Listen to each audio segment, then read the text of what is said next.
কাতারের প্রায় 2.5 ঘন্টা ব্যাপী একটি রোহিঙ্গা ক্রাইসিসের উপরে একটা বড় সম্মেলন আছে। এই সম্মেলনে আমাদের চিফ অ্যাডভাইজার এতে নেতৃত্ব দিবেন, বাট এখানে গ্লোবালি যারা এই রোহিঙ্গা ক্রাইসিসের সাথে অনেকেই তো সম্পৃক্ত, যারা এটা নিয়ে কনসার্ন, তাদের অনেকে থাকবে। আমরা আশা করছি এটা খুব সাকসেসফুল একটা মিটিং হবে। এর মাধ্যমে আমরা আপনারা জানেন আমরা নিউ ইয়র্কে সেপ্টেম্বরে একটা ইউএন একটা হোস্ট করতে যাচ্ছে, খুব বড় একটা রোহিঙ্গাদের উপর একটা বড় সম্মেলন। সেটারই প্রস্তুতি, প্রাক প্রস্তুতি শুরু। এই সম্মেলনটা 2.5 ঘন্টার এই যে সম্মেলনটা, এটা খুবই ইম্পর্টেন্ট। আমরা আশা করছি যে রোহিঙ্গা বিষয়ে তো আমাদের কিছু প্রোগ্রেস হয়েছে। সামনে এই যে একের পর এক আমরা যে বড় বড় সম্মেলন করছি, তার মাধ্যমে রোহিঙ্গা ক্রাইসিসের বিষয়টা যেটা অলমোস্ট ফরগটেন হয়ে গেছিল, সেটা আবার গ্লোবাল ম্যাপে, গ্লোবালের ডিসকাশনের যে ম্যাপ, সেখানে ফিরে আসবে এবং এটা নিয়ে আমরা দ্রুত কিছু সমাধান আমরা পাবো, এটা আমাদের আশা। এই 4 দিন উনি ফিরে আসবেন হচ্ছে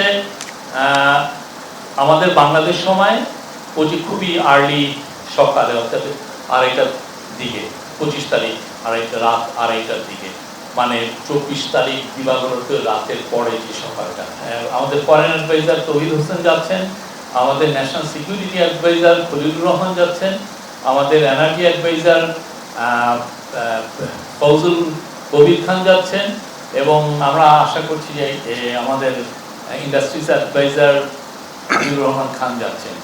এছাড়া আমাদের executive chairman of BIDA Chowdhury Ashiq Mahmud Bin Harun, উনি যাচ্ছেন। আমাদের এসডিজি কোঅর্ডিনেটর লামিয়া মোর্শেদ যাচ্ছেন, এবং আরও কিছু সিনিয়র সেক্রেটারি যাবে, আরও সেক্রেটারি অফিসিয়ালরা যাবে। আদিলুর রহমান খানের বিষয়টা এখন আমরা শিওর না, সরি, এনার্জি অ্যাডভাইজার উনি যাচ্ছেন, সরি। এটা হচ্ছে যে আমাদের চিফ অ্যাডভাইজার 3 জন কাতারি মিনিস্টার তার সাথে কলম করবেন, এবং তার অনারে কাতারের যিনি ডেপুটি প্রাইম মিনিস্টার, এটা একটা ওনাকে একটা লাঞ্চন একটা থাকবে, তার ওনারকে হোস্ট করছেন।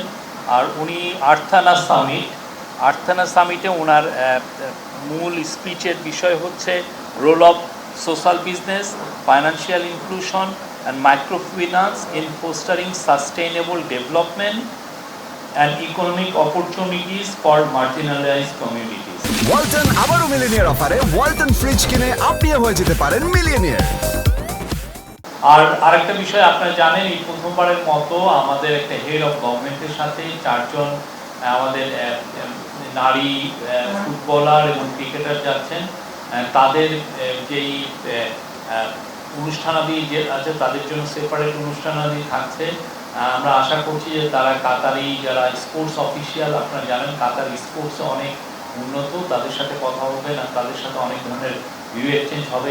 তাদের অনেক স্পোর্টস ফ্যাসিলিটিতে তারা ভিজিট করবেন, এবং আমাদের সাথে কাতারের কী রকমের স্পোর্টসে কোলাবোরেশন করা যায় সেই বিষয়গুলো এই মিটিং আসবে। এবং আমরা আশা করছি যে কাতারের স্পোর্টস মিনিস্টারের সাথে তাদের দেখা হবে, এবং কাতারের স্পোর্টস মিনিস্টার আমাদের চিফ অ্যাডভাইজারের সাথেও কলম করবে।